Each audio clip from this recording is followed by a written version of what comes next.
Usa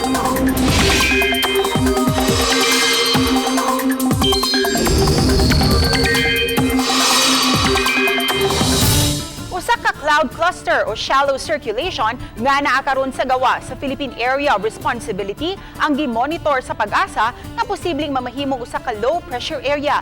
Ang naasuyng shallow circulation kabahin sa Intertropical Convergence Zone kun ITCZ nga maoy mipasulabi karon sa Kabisayan ug Mindanao. Tungod niini nasinati ang mga katag-katag nga mga pag-uwan-uwan sukad kagahapon.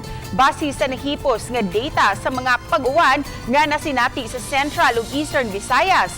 Sukad kagahapon sa alas 8 sa buntag, ang Leyte ang nakasinati og mga kusog nga pag-uwan.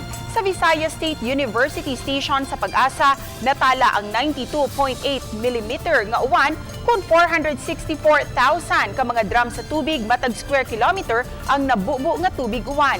Samtang sa Maasin City Southern Leyte Station sa Pag-asa, natala ang 95 mm nga uwan kung 475,000 ka mga drum sa tubig matag square kilometer ang gidaganon sa tubig uwan nga ilang nadawat. Kung mamahimong low pressure area ang gimonitor karon sa Pag-asa nga shallow circulation, posibleng pakusgo na usab niini ang hanging habagat. Mabuo itong low pressure area makasulod sa atong PER and magpadayon kining mag-irog sa eastern sa eastern side ng ating bansa, ma-enhance ang habagat and mabalik gihapon ang habagat na magdala ng mga pag-uwan mostly diri sa kasadpang bahin ng atong nasod.